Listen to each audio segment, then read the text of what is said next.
Good morning and welcome to the Gun Show on AM 1050 WLIP. We hope you got the coffee coming down and the bacon frying up. This is Southeast Wisconsin, Northern Illinois' only dedicated firearms-related show. I am Mike Quist, along with Clint Hartford and George the Golden Greek Dukas. Clint, tell us about yourself. How's everybody doing this morning? Good. My name's Clint Hartford. I'm with 5 Star Firearms out of Zion.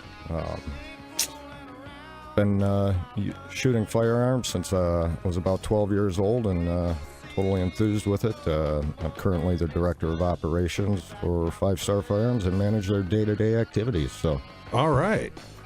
George, besides bringing donuts, what are you doing here? I'm here to help people figure out why we have to straighten out some of the rules, and not rules, but explain why people are misinformed about guns, and I'm happy to help do this, and that's one of the things we're here for. Well, thank you, and thank you for joining in. My name is Mike Quist. I'm with Vintage Arms of Illinois, also known as Vintage Arms. We buy, sell, trade, do all kinds of weird stuff, appraisals. Anyway, this is your show as well as ours. Basically, if it's firearms related, it's fair game. You're welcome to join in at any time in any discussion. To our Wisconsin friends, it may seem we're a little loaded on the Illinois side, but right now we're under tremendous political pressure, as you're probably well aware. We encourage you to join in as well if you're north of the border. But what I really encourage you to do is pay attention, because if Illinois falls, Minnesota's going, Indiana's got changes coming, Ohio's got changes coming, Florida's got changes coming, federally there's changes coming. We're all under attack. This is our Second Amendment right. It's not granted by the Constitution. It's protected by the Constitution. The Constitution protects that right from the government. We have been following the political climate in Illinois recently, and what we've discovered is the bills are changing so fast that we can't keep up with them. At last count, I believe there was north of 23 proposed pieces of legislation. To the best of my knowledge, 24 of the 23 are actually redundancies, outright unworkable, or actually unconstitutional. What we've noticed in the gun ownership community is we tend to keep to ourselves. We're not the lone gunman, so to speak, but we've become complacent in the status quo, I would say. And we need to get organized, and we need to get active in a polite, professional manner. There's a lot of organizations that work on behalf of gun owners, but quite honestly, when you're addressing politicians who generally are not gun owners and have absolutely no knowledge of the realities of what is going on, they pay attention to the squeaky wheel, so to speak. The format of the show is, it's a call-in question and answer. We're not going to be 100% political all the time. We're going to have some fun. We're going to talk about some things you probably wouldn't find anywhere else. We've got some really interesting guests lined up across the next few weeks for you to hear and ask questions. And if things work out, some of them you've probably heard of before, from authors to actors to musicians. We ask that you be polite. We ask that you be courteous. Respect everyone's opinion, even if you don't agree with it. If you're anti-gun, we actually want you to be as or more involved than the typical gun owner. You're the people we want to have the discussion with. It's been going on for weeks and weeks and weeks and weeks, months and months and months and years, but this frank, open, honest discussion that seems to come up in dialogue, let's have it. We're not afraid of the issues, and you shouldn't be either. We have our opinions, you have yours. Let's get it out in the air and actually act like adults for a change. I think we're going to start off. Clint's got some information to read about what recently happened in Deerfield and is pending in Northbrook. Again, if you're in Wisconsin, pay attention. This isn't isolated to Illinois, and there's no reason you can't be next. So, Clint, take it away. Yeah, I think basically what we're seeing in Illinois right now from our local politicians, statewide politicians, is that they're throwing everything at the wall that they can and just hoping something sticks. In regards to what you said, Mike, that, there's so many bills in there right now that we don't even know what's in some of these things. So, all we basically have is, brief intros to bills that were put out, So Deerfield, recently enacted a ban on assault weapons, and they basically created their own definition for that. So That's convenient. yeah, absolutely. This law goes into effect on June 13th. The ordinance was passed unanimously on Monday by the Deerfield Village Board. Deerfield Mayor Harriet Rosenthal helped push this through. What's the broad scope of that? What does it ban? What does it do? What are the ramifications if you don't comply? And are they actually proposing confiscation? Let's see here. Well, they banned ARs, but they didn't ban SKSs. No, they didn't. Okay, so somebody's really a little bit offbeat because ARs have never been used in battle and SKSs have, so I'm wondering what was going on there. Well, basically, as it reads here, the law makes it unlawful to possess, sell, transport, or store assault rifles. Is there a penalty to that? $1,000 a day. Who gets the money, I wonder? Yeah, right. And how do they prove it?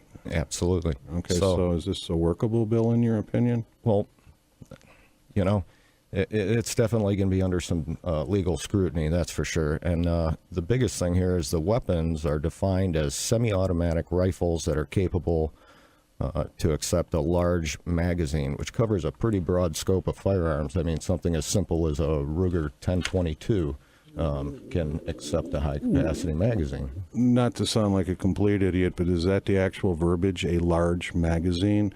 Or because in my twisted mind, a large magazine, if it's holding 458 Winchester shells, it's real long. Yeah, Instead of just deep, not just a number count. The ordinance specifically bans certain models such as the AR-15, AK-47, and Uzis. Hey, That's Clint, what did the assault rifle word come from? Is there such a thing as a really assault rifle? In the general public, can the general public actually acquire assault rifle? I mean, let's get that definition out there. Yeah, I mean, the reality of it is the general public cannot acquire an assault rifle. In order to do so, there's so many extensive things that have to be done, and things that have to be, permits that have to be issued and things. State of that nature. Illinois, it's next to impossible currently. There's other Correct. states where you go through a lengthy process federally and state, plus taxation, plus licensing, plus registration. Those actually are registered.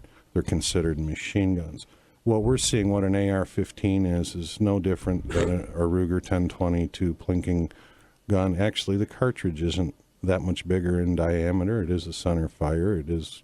I don't think it's considered a high-powered rifle by any stretch of the imagination. And that's the thing, is that their definition is so vague that it covered a broad variety of firearms, which I think is going to be left at their discretion. So Deerfield's term also includes semi-auto pistols, conversion shotguns, and shotguns with revolving cylinders. So I'm not sure if a firearm such as a Taurus Judge falls under that category or not, but I wonder if an 1855 Colt revolving shotgun would fall under that heading too. It's possible. Like I said, this could all be at their discretion. So Well, that's very nice of them.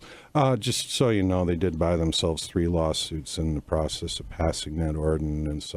Second Amendment Foundation, as I recall, Gun Owners of America, and NRA, ILRA all filed suit on the same day. I believe the day after that was passed. And this brings us to Northbrook.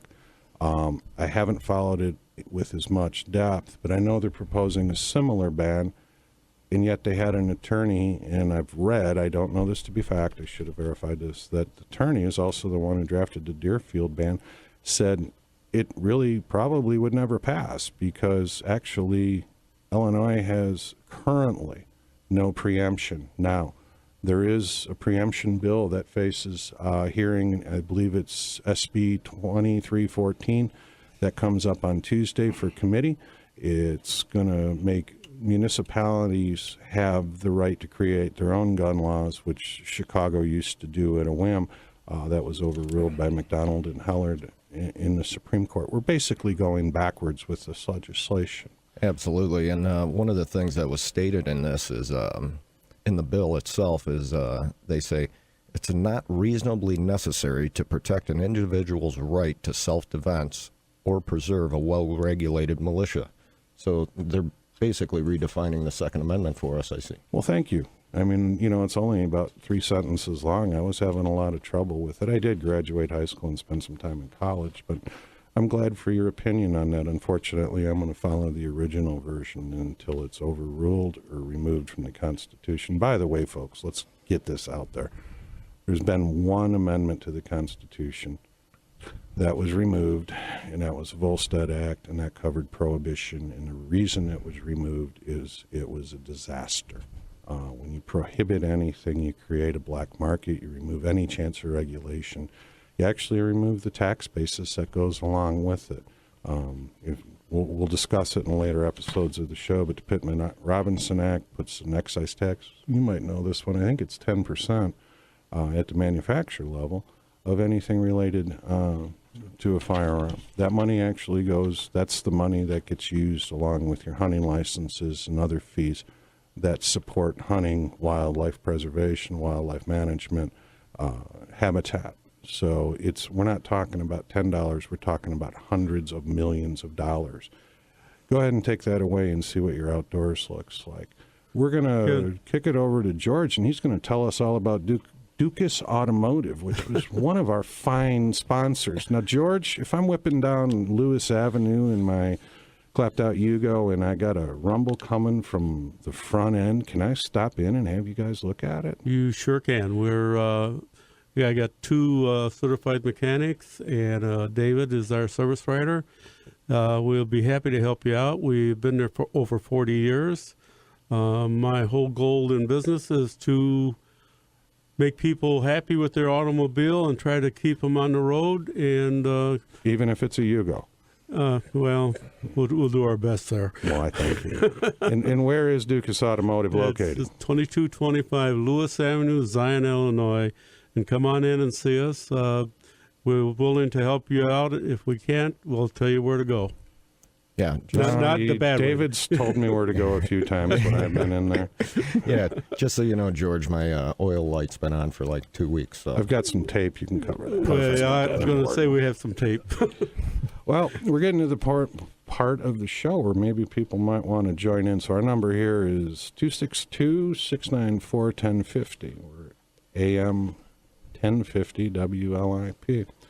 So where do you want to go from here, Clint? Can I say something? No. No? Yeah. I'd like to say something.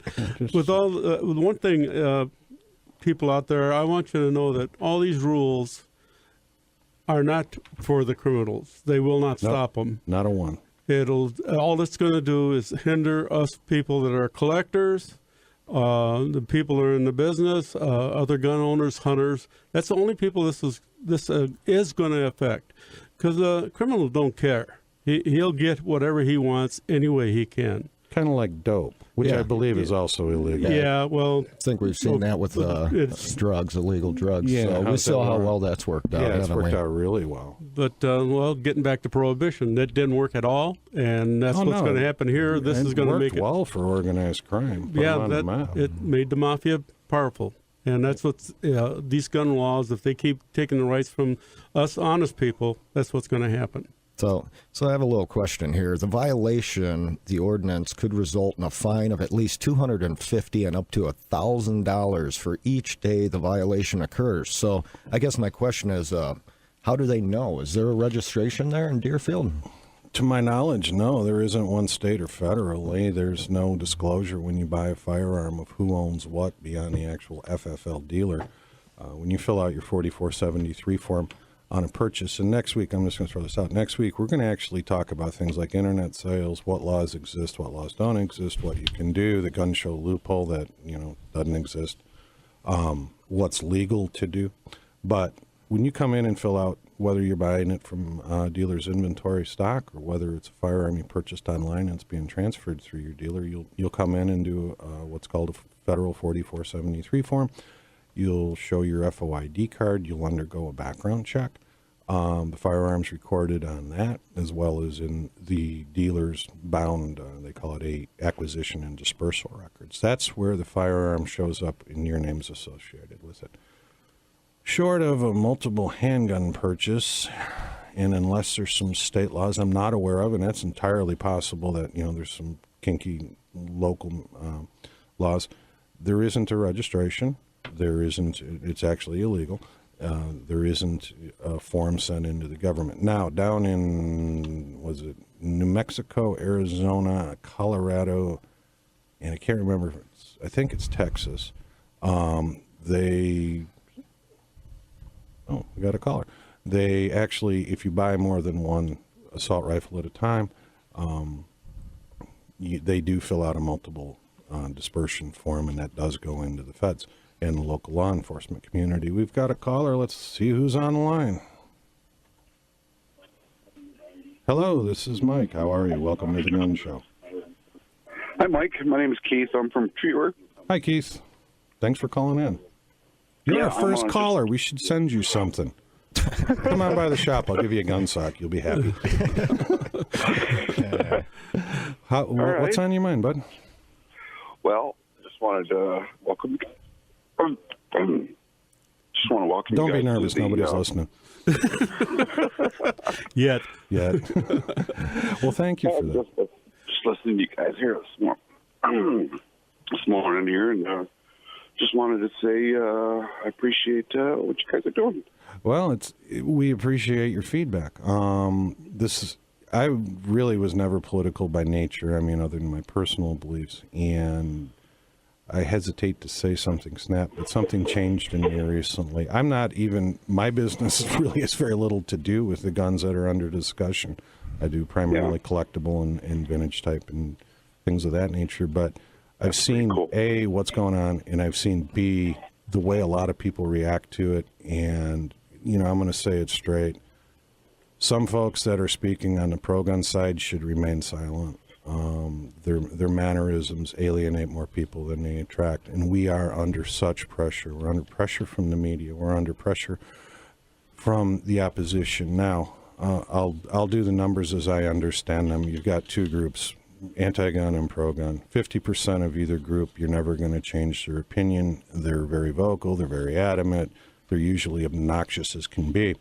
It's the other 50% that are willing to have this discussion, that are willing to sit down and talk, that are willing to say, this is what we're afraid of, or this is what we're, and those fears exist on both sides. You've got people fearing for the lives of their kids, yet it's really ironic not a single piece of legislation that's been proposed actually does anything to make schools a safer place. No kidding. And then you've got people on our side, they're, every time the government word comes up, they freak out and want to run off in the woods and go off the grid. That's fine if you want to do that, but what we're about really is, let's get this out in the open. I mean, any problem can be solved with action and discussion. We have to take action and we have to put the effort forth, and the numbers are actually in the pro-gun favor across the board. The numbers of murders, if you exclude suicides and gang murders, the numbers of true person-on-person. Both people got to listen. Yeah, you got to listen as much as you talk, and someday I'm going to learn to do that. My son is one of the producers here, and he's nodding his head vigorously that you talk too much and listen too little, and when he's my age, he can do what he wants to. The one thing I'm going to say right now, Chicago has the toughest gun laws. California is actually worse. Yeah, much worse. Between California and Chicago, and they have the most highest rate of murders and gun-related crime. Right. You hear this. Like I said, you're not going to stop the criminals by pushing laws. No, they'll use knives. Oh, wait, London banned knives now, too. No, it's ironic, and if you believe this statistic, and I tend to, if you remove, Washington, D.C., Chicago, Baltimore, and I think there's one other city, we go from being one of the highest gun crime countries to being one of the lowest. And we got another caller. God, I'm going to have to give away 2 gun socks this week.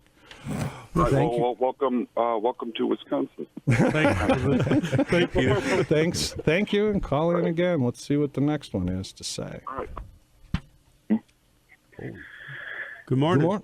Good morning. I'm sorry. Good morning. Welcome to the Gun Show. Who are we talking to? Hey, you got Dalton from Des Moines, Iowa. Oh my God! Des Moines. Hey, George, ladies Mike. and gentlemen, we reach around the world. and scratch each other's backs. Welcome, Dalton. I'm going to disclose who Dalton really is. He's my son-in-law, soon to be the father of my first impending grandchild. What's on your mind, Dalton? Thanks for listening and spreading the word among the Iowegians to the west of us. Lost it. Yeah, so I would always consider myself to be a pretty big gun advocate, but with this stuff, we need to arm the teachers and stuff, that's where I kind of get lost in this whole thing. I'm not so sure that I'm all about that. Where do you guys fall on that side of the fence? Well, I'll put it this way. I put out an open offer, here. and it still stands, and actually Clint and I are going to get together and make this a reality. I put out an offer to pay for 2 teachers to go through firearms training. Right now, the state of Illinois, you probably can't bring them on campus, but that ever changes. I put up $500 to get them comfortable and familiar. My opinion is the only people that are going to actually want to carry a gun on campus and protecting their teachers is someone that's taken the time and has the dedication. You're not going to stick a gun in every teacher's hands. You don't have to. That little sign that says some teachers may be armed is usually enough to freak people out. Yeah, and I think my biggest problem with this is that for government facilities, we guard everything with firearms. We guard banks, we guard courthouses. We're willing to protect Sporting our events. money with firearms, but not our own children. The only 2 government buildings that are not protected with firearms are the post office and public schools. So Don't be so sure about post offices. yeah, nobody's going to the post office to light them. Actually, the Postal Service does carry guns in their inspectors. Yeah. No Look at the different than movie yours. industry. They make a lot of money off in shows that use guns, and they use it in a different way, but they make a lot of money off of it. They're the worst people we can have against us. For all the money our government wastes, I would think it would be a very small portion to be able to fund something such as, private security. I mean, we have a lot of retired veterans and absolutely. law And enforcement that would be more than willing to I would take go up as that far job. as so in you a don't second. even need government money. No, absolutely private not. I mean, people would locally, fund it. the schools are The amount of money we're going to blow on lawsuits fighting these stupid, silly laws, if we hired private security, trained security, and get it out of your head that sending your kid to school is, a soft, warm, fuzzy place. There's nowhere left in society like that other than the home anymore. Because if you take them on an airplane, they're going through security. If you go to a sporting event, they're going through security. Pretty much anywhere a large crowd gathers, you're going through security. And yet, when it comes to the schools, we've adopted this, but it's a school, so it'll be safe. To me, that no guns allowed thing is nothing more than a big magnet for some nut job that's intent on doing people harm. And that's the thing. Growing up, we didn't necessarily have to deal with situations like this. So, I mean, it's... Well, so did we answer your question, Dalton? Yeah, you did. That was good points and well thought out. Thanks, Not guys. as dumb as you think at Thanksgiving dinner, huh? No comment. How's my daughter doing? I'm going to steal a minute for myself. I wrote the check. How Hey, give her a shout out. She's listening in the living room. is she? How'd you get her Yeah. up this early? I never could. Good morning, Nicole. I turned the lights on. Oh, God, there you go. Well, you guys take care. Thanks again for calling Thank in. you. We're headed up against the break, and are we doing that now? No? We got time? All right, well, I'm going to read one real quick. Zerko Promotions invites everyone to the Chicago show, held at the DuPage County Fairgrounds Saturday, April 28th. That's 2 weeks away, folks, 9 a.m. until 4 p.m. This is 2 great shows for one low $9 admission. The first show is the National Civil War Military Show, and it's combined with the Collector Arms Dealers Association show, of which I am actually a member. Collectors and dealers from around the world travel to attend these shows. That's not just hype. They do. The Civil War show features a presentation by historian Don C. White discussing women of the Civil War. Also featured at the Civil War show will be the Bowie Knife Collectors Association, Salt Creek Civil War Roundtable, Garibaldi Guard, P.H. Sherman Camp 2, Camp Douglas, Illinois State Rifle Association, Pine Valley Club, and the Submariner Veterans Memorial. Also is the NRA, ISRA, that's National Rifle Association, and Illinois State Rifle Association. The CADA show features some of the finest, most collectible, and historically significant firearms in the area. Zerko is actually putting a lot of effort towards restoring CADA to what it once was. Again, it's Saturday, April 28th, DuPage County Fairgrounds, 2015 Manchester Avenue, Wheaton, Illinois, and parking is free. This is history you can touch. And I want to thank another of our fine early sponsors. And by the way, sponsorships are available. Do you owe back taxes? Is the government garnishing your wages? Do you just plain hate the IRS? God, I'm thinking the people that love the IRS in a small room. Or have unfiled tax returns. All of these things actually weigh pretty heavy on you if it ever happens to you. Then I suggest you contact Hamilton Tax. They will battle the IRS for you. They actually enjoy it. They specialize in reducing your tax debts and getting you compliant. They will sit down with you and review your IRS letter or problem. Then they're going to formulate a plan to knock out the IRS. They have a convenient Chicagoland location. You can reach them at area code 224. I'm actually reading that and did it wrong. 224-381-2660 or 911.tax. Mention the gun show, this very radio show, and your first consultation is free. Does that include co-host? Because unfortunately, you just reminded me that I have not finished my taxes. Oh, well, that's on the second read I got for them. But if you need to file an extension, I talked to Steve yesterday, Steve Hamilton. They can actually file your extension before the 17th. So perfect. Feel free to give them a call if you're not happy with your tax person. Call them, Steve. I was never in bad shape, but they take the time to listen, understand your financial position, and go from there. We'll be right back. AM 1050 WLIP. Welcome back to the Gun Show. Sponsored by Five Star Firearms. Hi, this is Clinton from 5 Star Firearms. Some of you may know me from that commercial. So this is my opportunity to plug our facility. And you know what? I invite everyone to stop down and visit our state-of-the-art 16-lane gun range, which opened up about a year and a half ago. I guarantee you will not be disappointed. We have a very friendly family environment, and we have a top-of-the-line modern firearm selection and great shooting staff. Instruction. Yeah, absolutely. We offer. I do have a question, since we're in your block. If I don't have an FOID card, can I come in and shoot? On our gun range, you have to be sponsored by another individual that has a FOID card. Okay. And we only allow that to happen once. The second time you show up, we ask that you actually apply for your FOID card. Okay. So, but we're going to go to the phones here, and we'll come back to Clint. Welcome to the Gun Show. Greetings and salutations. Dave from Racine here. Hello, Dave. How are you this morning? Good morning, Phenomenal, Dave. I'd have to say. No hangover? You're just sucking on some coffee and debating on whether or not you're going to go outside in that 40-mile-an-hour breeze? Nah, I figured I'm going to hang in, but I've already made that decision. But I don't blame you, man. yeah. Well, just one little thought. Yes, I'm wondering if it's time to stop thinking of gun control advocates as well-meaning but misguided individuals and start looking at them as a bunch of hate mongers whose prejudice towards firearms is not unlike that of the prejudice a xenophobe would have to a person of another race.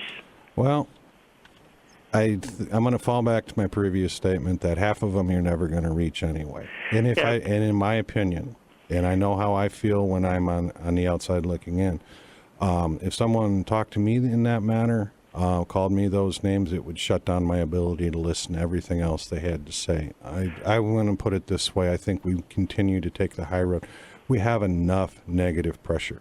You never hear about the estimated CDC estimate, Center for Disease Controls. On the low side, 500,000. On the high side, 3 million crimes, rapes, stopped or minimized by the presentation of illegal firearms. And when you point that out, they say, "Oh, you don't have any proof." I've heard that.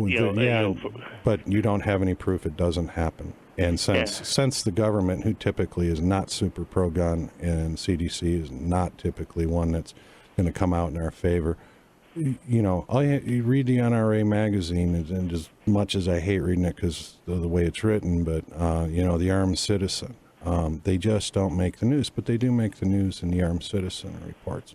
So in reality, you, me, and the four walls, Again, nobody's listening. We have the numbers on our side. There's over 300 million firearms in the United States. There's over 3 trillion, by estimate, rounds of ammunition. If guns were the problem, you'd know it. I mean, when you consider, like, well, just pure rifles. I mean, the number of people killed is like with rifles is minuscule. just under 500. More people Maybe are killed by lightning. 4 to 500. And Fists kill far more. I believe that. And here, you get to, and you hear these kids talking about, we have to, guns are killing us. Well, if you got a cell phone and you're driving, kid, you're more likely to be killed or kill Estimate is someone. 11 a day, which is quite a few. Yeah, so that's about 10 times as many. yeah, and that's the thing. See, they claim this is all in the name of saving lives. So I actually have the numbers from the CDC and the National Safety Council in front of us, and according to the CDC, number 21 is murder by gun.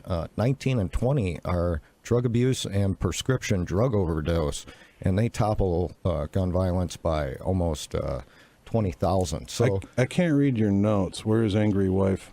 that comes in at number 3, sir. Right Okay, here. number 3. Oh, number 2. How about they won There Johnny? you go. That's it.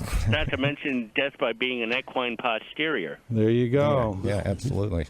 Well, we're going to move on. We appreciate the call and continue to listen, and you're welcome to join back in at any time. Thank you for your call. Thank you very much. You keep your powder dry, live long and prosper, and may the force be with you. Oh, man, we plan to. We plan. I may not leave the studio, though. That looks ugly outside today.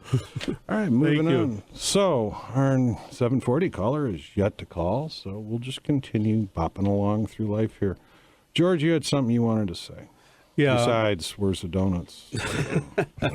Well, I wanted to clarify why I'm here. Besides being a sponsor And bringing donuts. and bringing donuts. By the way, okay, you well, didn't. Next time I will bring more. Sure you For will. you, I know you eat I more. don't. I don't actually eat them. So. That's not truth. Okay. I am what they call a CNR.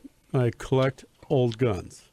And a CNR is licensed through the government. I am a licensed dealer as a CNR You're a licensed collector. collector. I'm sorry.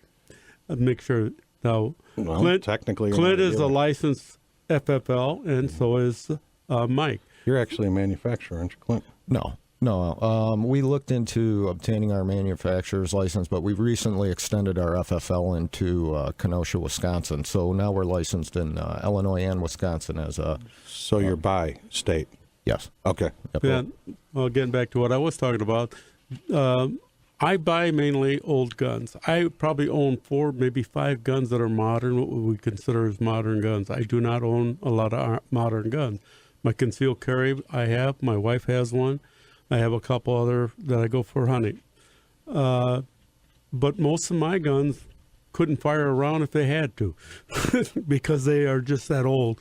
I'm a collector of an old gun is if you look at them, and a lot of them are very well built, and they're very artsy to me. I think that there's some of the most beautiful pieces of art are pistols and guns that have been done over the years.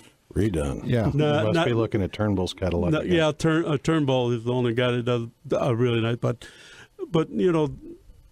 there's a lot of things that's going on that affects us that we, our guns wouldn't do anything to anybody other than look pretty. You collect for collecting's sake, and you're building. That's actually how I met you. Clint recommended you come and see me, and I'm going to get you back for that. But George and I have grown to be very good friends. I would say we've got a lot of windshield time behind us. He likes what he likes. Yeah. And Anybody who knows George like we do knows that George does not fire any of his firearms. thank God. Yeah, right. And I've seen him on the range. So one time I said, next time you go, I'll go with you. Give me a call. And then I realized I'm not sure I want to do that. he forgot his flak jacket. Yeah, exactly. And in my case, Vintage Arms of Illinois, I don't do much with I don't do anything with new firearms. I don't stock anything because I can't beat the internet pricing. I have a small little tiny shop. Show up, we'll pour you a cup of coffee and we'll shoot the breeze. I deal with collectible firearms, historical firearms, and secondary market, which means I buy collections or used guns. My personal interests are somewhere in the 1870s to, depending on the genre, 1870s to 1950s, 60s Winchesters. I'm just enamored with post World War II Smith & Wesson, especially large frame, new in the box, or like new in the box is what gets me going. Everybody has their passion. Everybody has their thing. We operate in a legal manner. Both Clint and I can tell you what it's like to have the ATF show up unannounced, because they do, and they go through your records, they go through your inventory, they go through your business practices. It's scary. It's, you have to be in compliance. It happened recently down in Zion, right? Or is that Harbor? Zion. Yeah, that was up in Zion. Yeah. Yep. I mean, the guy wasn't playing by the rules and lost his license. They yanked it. Yeah. There were a number of people, that's not fair. He was warned. When they warn you, take it very seriously if they want you to do things in a certain manner. All of that's done for your safety. Nobody's sitting at this table, myself, Clint, George, the two producers, one of whom is my son, Kurt, shout out, want anybody that shouldn't lawfully possess a firearm to own it. And I'm going to make one more statement, and that is the Parkland shooting, which is the one that really turned this all back on. We were close to getting silencers or suppressors in Illinois. Now we're lucky to keep our rights, is that he probably would have never obtained a firearm legally in the state of Illinois. He would have lost his FOID card privileges. We undergo 360 background checks a year if you're a FOID holder. I think the government failed on that completely, all the way around. They failed. The police, the federal, everybody knew what this kid was like, and they failed us. And that's the thing. I mean, anybody who thinks you can just walk into a gun store, purchase a firearm, and walk out with it, it doesn't work like that. There's no. It doesn't matter. Even in Wisconsin here, where you can pick up a firearm the same day you purchase it, you're still undergoing a background check through the state and the federal background. And so, if you don't pass up, if it doesn't clear, and not that you're not going to pass it, but if it's held up, which does happen, absolutely, all the time, you're not leaving with the gun. Nope. And the same thing's true in Illinois. And we're going to hammer a little harder on the existing laws. We're going to update you next week, more on what bills are going on. I would like Clint to read the iGold thing, because that's coming up a week from Wednesday, the 25th of April, down in Springfield. It's Illinois Gun Owners Legislation Day. Take it away, Clint. Yeah, so the iGold, Illinois Gun Owners Lobby Day, 2018, Illinois gun owners are not going away. Join us in Springfield to protect your Second Amendment rights. Let the politicians know where you stand by marching with thousands of other gun owners in the Illinois State Capitol. You can reserve your time there. Visit www.isra.org.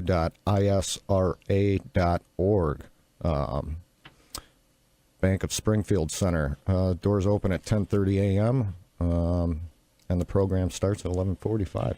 We're kind of coming to the backside of the show now. There's a few things I want to throw out, because some of this is coming up this week. Back to being our Illinois friends. There's a website. If you're not already registered there, go and do so. It's my.ilga.gov. It's Illinois government website. Register, and you can fill out witness slips. Witness slips are statements that are presented mostly in bulk to our legislatures when they're in committee or when they're holding a vote on where people stand on an issue. Like I said, there's well north of 20 pieces of legislation. One of the more important ones coming up this week, I believe, is SB 2314, which covers the preemptive clause, which if they eliminate that, municipalities can do whatever they want whenever they want to do it. File an opposition. Trust me, the other side's filing proponent ones. So if you go in, register, find the bills that you're opposed to or you actually support, it populates the information. You only have to do it once, and you can file your witness slips in about 13 seconds. If you try and do it manually, they take a while.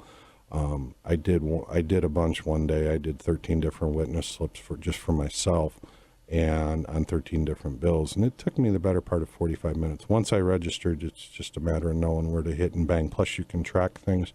We've got an incoming call. Who's on the line? Who's on the line? Welcome to the Gun Show. It's an old guy named Charlie. I just thought I'd welcome you to speaking a little bit of freedom here. Well, we're trying. How you doing, Charlie? This is Clint. Just fantastic. I'm above ground. Well, wonderful. you're on the right side of the grass for sure. Yep. That's a Good morning, But Charlie. I This is wanted George. to thank people for remembering the First Amendment, freedom of speech and choice.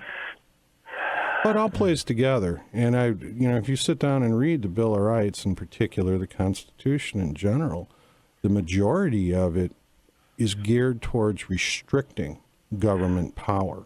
It's not geared towards giving the government power.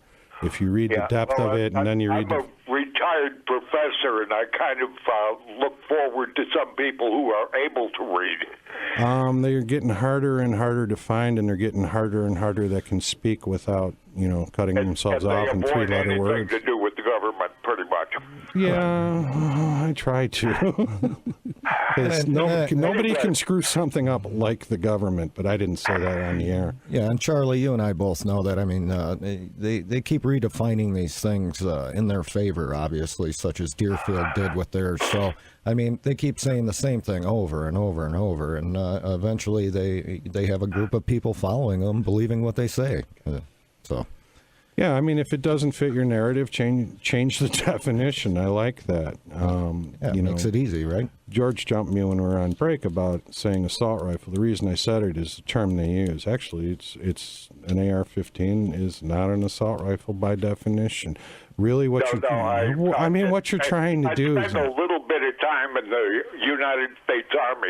You know what kind an of assault familiar rifle with is. those machines. Yes, you know what they truly are.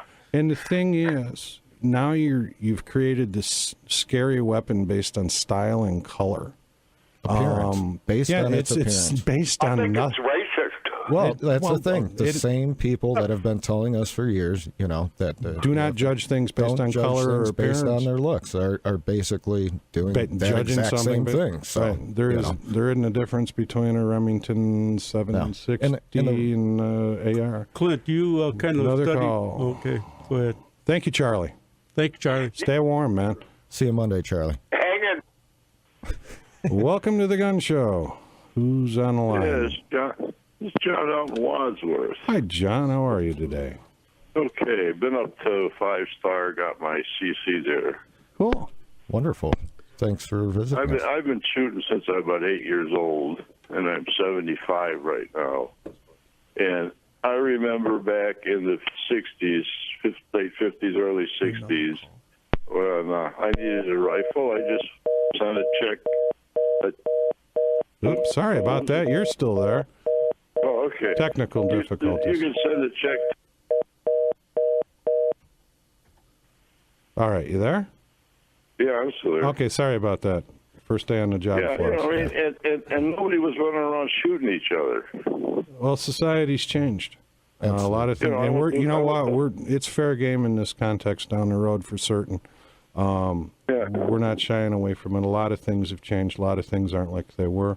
What we remember as kids, what I remember as a kid, I remember being searched in high school, and the teacher or the dean of discipline said, "Is there anything in this vehicle I don't want to find?" And I had my brother's truck, and I said, "Yeah, there might be a shotgun behind the seat." He never even looked. Today, Channel 7 News, a SWAT team, I'd be in handcuffs. I might be in pipe daylight. Well, you said early days you could take your guns to school. It was hunting season. They had and then store rifle them there team and in then go hunting. Waukegan. Well, we're also talking about a time when people were taught respect, and Yes. when you messed up, your punishments were a little more severe. So nowadays, I think a lot of kids are taught to fight respect and create their own rules, and Anarchy is good. yeah, and that's the problem with society is that they've eliminated a lot of these tools that we've used to discipline people. On that note, the rule of law is most gun owners, if these laws go against us, are still going to follow the law. That's right. That's the difference between us and the criminals. That's why we're fighting. They're not laws we agree with, and the time is now. If you're not going to get organized, I mean, I read a lot of posts and forums, and I'm going to leave the state. Well, that's a real fine how do you do. Illinois has a lot of problems financially. They have a lot of problems politically.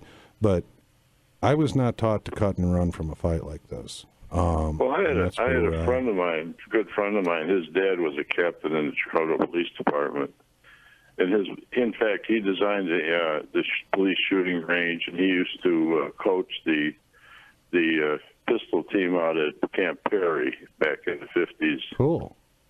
And he said that, Charlie, call me next week because we're about getting out of time here, and I'd love to hear about the Camp Perry thing. Those are other topics that we want the show to be open to, history, particular stuff, pick our brains. Right now, it's the political format that's facing us that we're going to go. But, man, call in next week because I would love to hear about that. And with that, we're going to kind of close our little show out here for the day. Again, my name is Mike Quist. I'm with Vintage Arms of Illinois.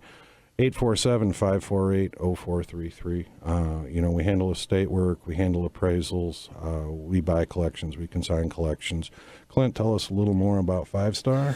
We're basically we buy, sell firearms, basically modern firearms. We do a lot of what's new, You got the latest and greatest, right? Yeah, that's basically what we try and do is keep the latest and greatest in stock. So you got ammunition. We do sell ammunition. You got reloading supplies. And that we do. And you got reloading knowledge. Yeah, absolutely. And that's one of our bigger things. We're one of the only... George the Hitman Dukas, tell us again about Dukas Automotive and why there are no donuts here today. Yeah. I forgot the donuts. I'm sorry. I think we should highlight the wonderful hat he wore. Oh, man. Yeah, he's got a great hat today. And we're on our way back from the I got my cowboy hat with me, so... I'm bringing mine next week. I'm going to wear mine, and, he bought another one. I'm truly scared. We'll go over the math of cowboy hats. So Dukas Automotive is located somewhere on Lewis Avenue? Yeah, 2225 Lewis Avenue in Zion, Illinois. Now, are you guys doing smoke signals, or you got a phone number? Area code 847-872-3333. We have a website to go to, Dukas Enterprises or Dukas Auto, either one. And we'd be happy to... .com?